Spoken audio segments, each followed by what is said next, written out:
Today, we are stepping inside James May's insane car collection. From a humble Fiat Panda to a Land Rover Defender with a backstory you won't believe, every vehicle tells a tale. Stick around because at number 10, we'll flip the script and tell you about a supercar you'd never have expected James May to own. A car with a quiet charm, the Volkswagen Polo. Simple, dependable, and sensible. A vehicle that lets you go where you need to go. In his own words, the real joy of the car is that it allows you to go wherever you want. If there's a car in his collection that reflects his personality, it's this one. It represents everything James valued before his career was even about supercars. The story goes that James just called a local dealer, expecting the car delivered to be lackluster. Instead, it exceeded every low expectation he had. The Polo produced around 75 horsepower and accelerated from 0 to 60 in about 13 seconds. For many years, James relied on his Volkswagen Polo and other practical cars. He was all about practicability, honesty, and function over flash. But when Top Gear blew up globally, making him a very wealthy man, he began to indulge in supercars, the very machines he used to make fun of. Speaking of which, he bought the Ferrari 430 Scuderia, calling it the best car I've ever driven. But he eventually sold it, admitting that it was too fast for regular roads. He still owns the Volkswagen Polo as a sentimental reminder of where he started. Coming up next is a cat that has been by his side through the ups and downs. This was the first car that James ever owned, and this bond makes it a part of his garage. Unlike many celebrities who trade up and forget the first set of wheels, May has clung to his old Land Rover for decades. The Defender has been through more drama than some Hollywood actors. It's been burned in a fire, stolen, and later recovered. Most people would have written it off or scrapped it, but May brought it back from the dead. He's admitted he's had multiple engine rebuilds just to keep it alive. May's mom reportedly nicknames the Defender Big Jan, a name that reflects its eccentric personality. It's become part of the family. May used the Defender in some of his biggest milestones. He drove it to his own wedding and even used it as a makeshift camper with a pop-up tent. Coming up next is a car so rare it may exist in only James May's garage. James May's Mini Cooper RSP is not your average classic car. It's one of 3 prototype Rover Mini Cooper RSPs, built in the late 1980s to revive the Cooper name. Upgraded from standard Mini 30s on the production line, these prototypes featured a more powerful 1.3-liter engine, sporty 12-inch Mini-Lite alloy wheels, a Webasto sunroof, distinctive Cooper branding, and vibrant decals. Today, May's is the only known prototype that still exists, making it exceptionally rare. May acquired the Mini with fewer than 1,000 miles on the odometer and has since added only a few hundred more. He hilariously detailed his trips with the Mini Cooper to fetch some gin, but true to its prototype nature, the car isn't perfect. May highlights inconsistencies like uneven panel gaps, a rough finish, and trim that can loosen with a simple wash. Coming up next is a car that featured in Top Gear. James May kept it.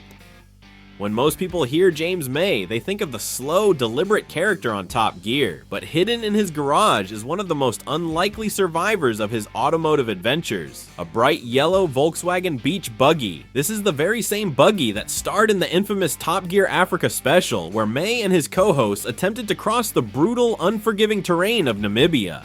Built with the dependable Volkswagen Beetle chassis, this buggy carries a classic air-cooled flat-4 engine. Its simplicity is its strength. No fragile electronics, no overcomplicated systems, just raw mechanical durability designed to keep going where modern SUVs wouldn't dare go. On paper, its power output is modest with around 40 horsepower, but in practice, it's unstoppable. The buggy is still one of May's personal favorites, but here's a question. If you were given the buggy, what tune-up would you start with? You could say James May approached electric cars like he approached everything else in life, with skepticism, deep curiosity, and a dash of understatement. Before moving to Tesla, May had owned 6 EVs, including 2 hydrogen-powered Toyota Mirai vehicles. This was way before celebrities started going electric. He admitted it himself on the Intercooler podcast. He was conflicted about the shift to electric. He loved the silence. In his own words, it feels like magic in Star Trek, yet he worried the technology outpaced the infrastructure infrastructure. Charging stations were still too sparse, and even fast chargers took at least 15 to 20 minutes, which was far longer than filling a petrol car, which could take only 3 minutes in his Porsche. In 2019, James May unveiled his move into the EV world with a Tesla Model S 100D. He was still skeptical about the whole EV thing, and he called it just a car. But the Model S wasn't slow. This all-wheel drive flagship boasted over 400 horsepower, a 0 to 60 miles per hour sprint in around 3.8 seconds, and a long, smooth electric glide of nearly 600 kilometers on a full charge. And this beast turned May into a believer. Fast forward to the present, and that trailblazing Model S has been retired, replaced by something smaller, sleeker, and very May-ish, the Tesla Model 3 Highland. He chose it not for show, but for its blend of practicality, tech, and silent charm. It may not match the brute force of the Model S, but it has improved range, refined suspension, and a whisper-quiet cabin. Coming up next is another blast from the mid-2000s.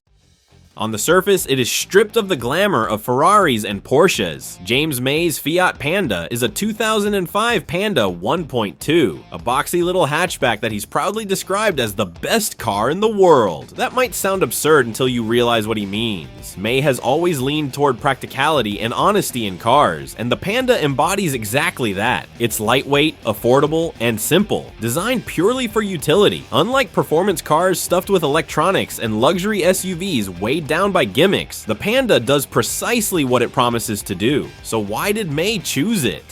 Part of the story is rebellion. At the height of Top Gear's fame, Clarkson was roaring around in Lamborghinis and Ferraris, Hammond in American muscle cars, and May, he showed up in a Fiat Panda. It was his way of quietly poking fun at the excesses of the car world. He admired that the Panda was cheap, reliable, and unpretentious. The engine itself, nothing exotic. His 1.2-liter Fire 4-cylinder put out just 59 horsepower, with a top speed of around 96 miles per hour and a 0 to 60 time of about 14 seconds. Pathetic numbers on paper, sure. What he valued wasn't the speed, but the freedom. The Panda could move through crowded London streets, park in tiny gaps, and sip fuel at 50 miles per gallon. And now, onto the luxury sports cars in James May's garage.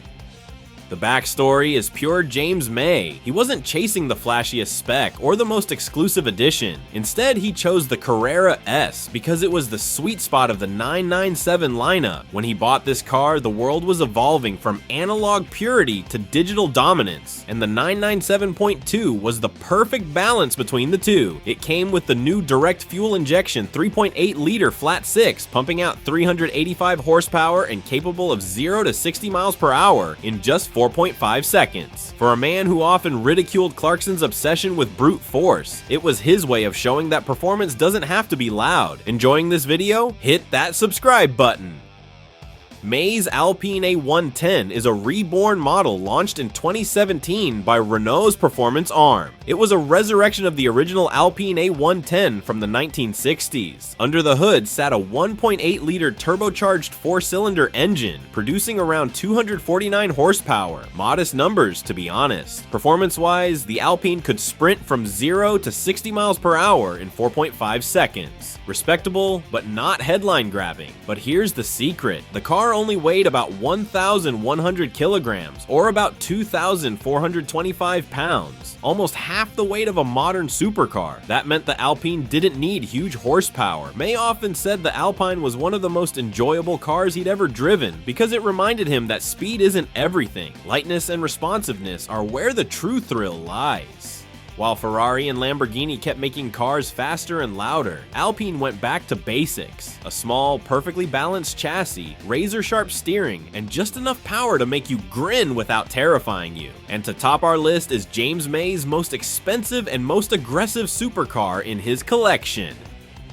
Now, the Ferrari 458 Special goes against everything James May stands for. No one would have thought he would buy and keep something so ferocious. The Ferrari 458 Speciale was introduced in 2013 as the ultimate evolution of the already astonishing Ferrari 458 Italia. It was lighter, sharper, and far more aggressive. Under its rear deck sat a 4.5-liter naturally aspirated V8, pushing out 597 horsepower at a screaming 9,000 revs per minute. That engine alone became legendary because it was the last naturally aspirated V8 Ferrari ever made before turbocharging took over. This alone makes it one of the most valuable cars in his collection. And today, with Ferrari's newer cars all turbocharged or hybridized, May's Speciale has become even more valuable. He paid around $270,000 for his Speciale, a car capable of hitting 0 to 60 miles per hour in just 3 seconds and reaching a top speed of over 200 miles per hour. Clarkson nearly fell off his chair when he heard this news. In May's own words, "It was the most exciting car I've ever owned." And there you have it. All of James May's cars tell a story about the man behind the wheel. But the real question is, if you had James May's garage for just one day, which car would you take out first?